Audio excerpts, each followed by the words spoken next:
Good morning student. आज हम history में लेसन नंबर 6 की आगे की रीडिंग करेंगे। हमने लेसन नंबर 6 के पार्ट फर्स्ट में मैसूर का चौथा युद्ध यहाँ तक रीडिंग कर ली थी।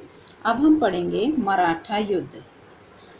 मराठों को हराने में अंग्रेजों को 43 वर्ष लगे। सन 1761 में पानीपत के तीसरे युद्ध में पराजय के बाद मराठों ने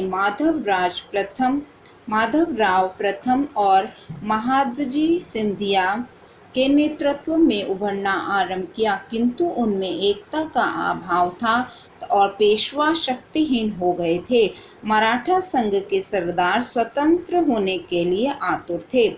सन 1722 में चौथे पेशवा माधवराव प्रथम की मृत्यु के बाद सिंहासन के उत्तराधिकार के लिए गृह युद्ध छिड़ गया। रघुनाथ राव ने कंपनी के गवर्नर से संधि कर ली, जबकि Nana Phadnavis governor general Hastings के साथ मिल गया। सिंहासन के लिए संघर्ष 7 वर्षों तक जारी रहा। अंततः साल 22 संधि के तहत माधवराव द्वितीय को पेशवा मान लिया गया। इसके बदले में उसे सॉल्सेट द्वीप अंग्रेजों को देना पड़ा। सन 1800 में नाना फडणवीस की मृत्यु पेशवाओं के लिए घातक सिद्ध हुई। उनकी शक्ति घट गई और मराठा सरदारों के प्रभुत्व जमाना आरंभ कर दिया। सिंधिया और तथा बाजीराव की संयुक्त सेनाएं होलकर द्वारा पराजित हुई। बेसन की संधि के द्वारा पेशवा की पुणे के सिंहासन पर पुनः बिठाया गया, किंतु इस संधि से मराठे अंग्रेजों से के संपूर्ण नियंत्रण में आ गए। पहला मराठा युद्ध। पेशवा माधवराव की सन 1772 में मृत्यु होने के बाद उत्तराधिकार के लिए युद्ध आरंभ हो गया, क्योंकि माधवराव प्रथम संतानहीन थे। नाना फडणवीस ने कंपनी के गवर्नर जनरल वॉरेन हेस्टिंग्स से संधि कर ली, जबकि रघुनाथ राव ने फ्रांसीसी कंपनी के गवर्नर से संधि की। यह उत्तराधिकार का युद्ध 7 वर्ष तक चला।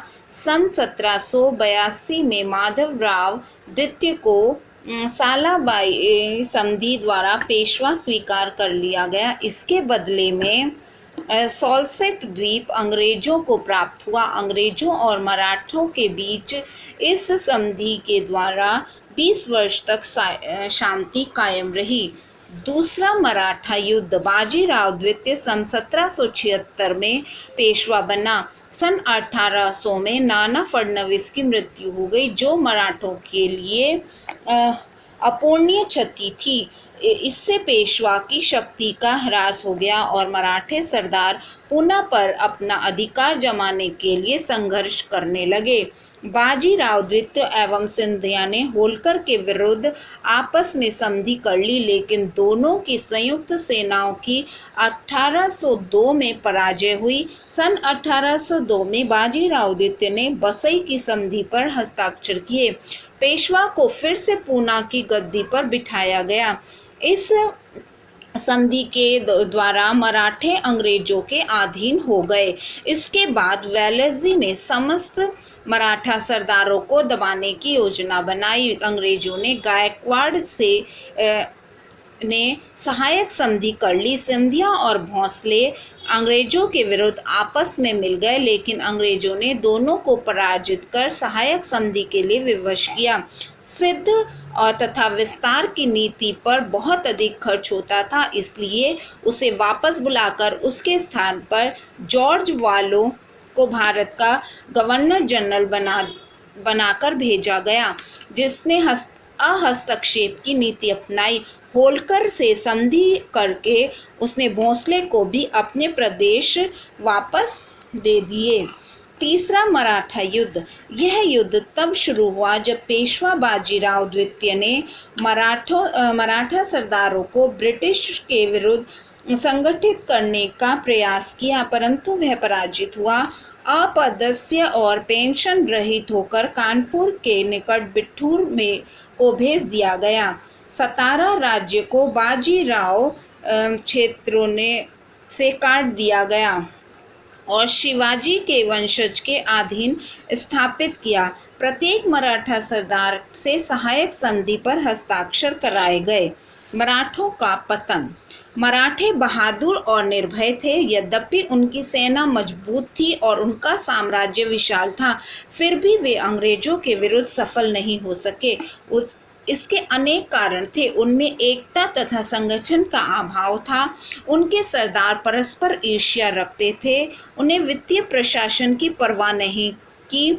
जब भी उन्हें धन की आवश्यकता होती वे लूट मार करते थे। वे गोरिल्ला युद्ध कला में निपुण थे, किंतु आमने सामने की लड़ाई में अकुशल थे। उन्हें भौगोलिक ज्ञान भी नहीं था। उनमें नीति कुशलता का अभाव था। उन्हें अपनी सेना को प्रशिक्षित करने की परवाह नहीं की और इस सैन्य संगठन, तोपखाना एवं नौसेना की भी उपेक्षा की। उनके अधिकांश नेता 19वीं शताब्दी के प्रारंभ में ही मर चुके थे। उनका दृष्टिकोण संकुचित था और उनमें राष्ट्रीय भावनाओं की कमी थी। वे अपनी प्रजा का भी ध्यान नहीं रखते थे। वे केवल निजी उद्देश्यों की पूर्ति में संलग्न रहते थे, अतएव अपनी प्रजा में अत्यंत अलोकप्रिय थे। ब्रिटिश साम्राज्य का विस्तार। ब्रिटिश शासन का विस्तार का भारत में दूसरा चरण पहले चरण से काफी भिन्न था। सिख शक्ति का उत्थान हो रहा था। अंग्रेजों का ध्यान अब बाहर के देशों अफगानिस्तान, नेपाल, बर्मा पर भी गया। अंग्रेजों ने विभिन्न नीतियों एवं बहानों से इन देशों पर कब्जा कर लिया। सिख युद्ध। सिख भारत के सर्वश्रेष्ठ सैनिकों में से एक थे। उन्होंने हमेशा रणजीत सिंह के संपूर्ण पंजाब पर अधिकार करने के प्रयासों का समर्थन किया। रणजीत सिंह शुक्राचार्य मिस्र का प्रधान था। वह बहुत निडर और शक्तिशाली था। उसका सतलुज नदी तक के संपूर्ण पंजाब प्रांत पर अधिकार स्थापित था। उसने पटियाला, नाभा और जिंद के सतलुज प्रांतों पर भी अपना अधिकार कर लिया था। भारत में रहने वाले अंग्रेज भी रणजीत सिंह का बहुत सम्मान करते थे। सन 1809 में रणजीत सिंह और अंग्रेजों के मध्य अमृतसर की संधि हुई, जिसके अनुसार सतलुज नदी को अंग्रेजों और राजा रणजीत सिंह के मध्य की सीमा रेखा मान लिया गया। अन्य मिसलों ने भी उनकी सर्वोच्चता को मान लिया और इस प्रकार से पंजाब का महाराजा बन गए। उसने अपने साम्राज्य का विस्तार किया और पेशावर, मुल्तान, कश्मीर, कांगड़ा, हजारा, लद्दाख, जमरुद के किले को अपने क्षेत्रों में शामिल कर लिया, परंतु अंग्रेजों का विरोध करने के कारण वे सिंध पर विजय प्राप्त नहीं कर सका। उसका साम्राज्य दक्षिण पूर्व में सतलुज नदी से लेकर पश्चिम में सुलेमान पर्वतों तक तथा उत्तर में कश्मीर तक फैला हुआ था। वह बहुत निडर और बहादुर था, जिसके कारण उसे पंजाब का शेर कहा जाता था। उसका व्यक्तित्व बहुत अच्छा था। वह महान सेनापति और कार्यकुशल प्रशासक था। बहादुर होने के कारण वह अपनी कूटनीति और शक्ति से अंग्रेजों के उद्भव को पंजाब प्रांत में रोकने में सफल रहा। परंतु सन 1839 में उसकी मृत्यु के पश्चात परिस्थितियां पूर्ण रूप से परिवर्तित हो गई। उसके उत्तराधिकारों को आपसी कटुता और सिंहासन के लिए परस्पर प्रतिस्पर्धा ने सिख एकता को भिन्न कर दिया। इस परिस्थिति ने अंग्रेजों को पंजाब पर अधिकार करने के लिए समुचित अवसर प्रदान किया। सन 1845 और 46 और सन 1848-49 में युद्धों में अंग्रेजों की विजय ने उनके लिए पंजाब के द्वार खोल दिए। सन 1839 में पंजाब को ब्रिटिश राज्य का अंग मान लिया गया। महाराजा रणजीत सिंह के सबसे छोटे पुत्र और पंजाब के तत्कालिक राजा शासक दलीप सिंह को पेंशन देकर इंग्लैंड भेज दिया गया और इस प्रकार अंग्रेजों का सिख अभियान समाप्त हो गया। अफगानिस्तान से युद्ध। लॉर्ड ऑकलैंड के समय में अंग्रेजों को रूस द्वारा भारत पर आक्रमण करने का भय था। अंग्रेज शाह शुजा को दोस्त मोहम्मद के स्थान पर अफगानिस्तान के सिंहासन पर बैठाना चाहते थे, तो जो उनकी कठपुतली था। अंग्रेजों ने काबुल, कंधार और गजनी पर अपना अधिकार करके दोस्त मोहम्मद को कैद कर लिया और शाह शुजा को अफगानिस्तान की गद्दी पर बिठा दिया। अकबर खान ने के जो दोस्त मोहम्मद का पुत्र था, सन 1842 में विद्रोह कर दिया, जिसके कारण अंग्रेजी सेना को अफगानिस्तान से भागना पड़ा। लॉर्ड एलनब्रो को सन 1842 में लॉर्ड ऑकलैंड के स्थान पर गवर्नर जनरल बनाया गया। अफगानिस्तान में सेना भेजकर उसने आक्रमण कर दिया। काबुल और गजनी पर फिर से अंग्रेजों का अधिकार स्थापित हो गया। शाह शुजा युद्ध में मारा गया और ब्रिटिश सेनाएं दोस्त मोहम्मद को पुनः सिंहासन पर बिठाकर वापस लौट गई। नेक्स्ट है बर्मा युद्ध। सन 1824 से सन 1832 के मध्य दो बर्मा युद्ध लड़े गए। पहला बर्मा युद्ध, बर्मियों ने सन 1822 में असोम पर अपना अधिकार कर लिया और सन 1832 में चटगांव के निकट एक द्वीप पर उन्होंने आक्रमण कर दिया जो अंग्रेजों का था। इसलिए सन 1824 में लॉर्ड एमहर्स्ट ने बर्मा के विरुद्ध युद्ध की घोषणा कर दी, जिसमें बर्मा की पराजय हुई। सन 1826 में यादाम्बू संधि के आधार पर बर्मी असोम चले गए और मणिपुर की स्वतंत्रता को भी उन्होंने स्वीकार लिया। युद्धों की भरपाई के रूप में अंग्रेजों ने बर्मियों को टनासीरम एवं अराकान प्रांत तथा भारी धनराशि दी। बर्मा में एक ब्रिटिश रेजिडेंट में रखा गया। दूसरा बर्मा युद्ध, लॉर्ड डलहौजी के समय दूसरा बर्मा युद्ध लड़ा गया। दक्षिणी बर्मा के तट पर बसे हुए अंग्रेज व्यापारियों के हितों की रक्षा करने के लिए डलहौजी ने बर्मा के अनेक प्रमुख नगरों पर अपना अधिकार कर लिया। ब्रिटिश राज्य में बर्मा के पिंगू प्रांत को भी मिला लिया गया। उसके निकटवर्ती सभी क्षेत्रों को मिलाकर निचला बर्मा नामक एक नवीन प्रांत बनाया गया, जिसकी राजधानी रंगून बनाई गई। आंग्ल नेपाल युद्ध, मराठों को हराने के बाद अंग्रेजों का नेपाल से संघर्ष हुआ। नेपाल के शक्तिशाली गोरखों द्वारा उत्तर भारत के मैदानी क्षेत्रों को हथियाने के कारण ब्रिटिश भारत का हित प्रभावित हुआ, जिसके कारण आंग्ल नेपाल युद्ध आवश्यक हो गया। आरंभ में अंग्रेजों की हार हुई, लेकिन अंत में गोरखा नेता अमर सिंह परास्त हुआ और सन 1816 में संगोली की संधि पर हस्ताक्षर किए गए। गोरखों ने इस संधि के द्वारा गढ़वाल एवं कुमाऊं अंग्रेजों को दे दिए। अंग्रेजों का विस्तार अब उत्तर पश्चिम पहाड़ों तक हो गया। गोरखों से पूर्व पश्चिम में स्थित सिक्किम को भी ले लिया और ब्रिटिश द्वारा संरक्षित राज्य बनाया। काठमांडू में गोरखों ने एक ब्रिटिश रेजिमेंट रखना भी स्वीकार कर लिया। ब्रिटिश भारत नेपाल संबंध जो 1816 ईस्वी में कायम हुए थे, आज तक चले आ रहे हैं। भारतीय सेना में बड़ी संख्या में गोरखे भर्ती किए जाते हैं। भारतीय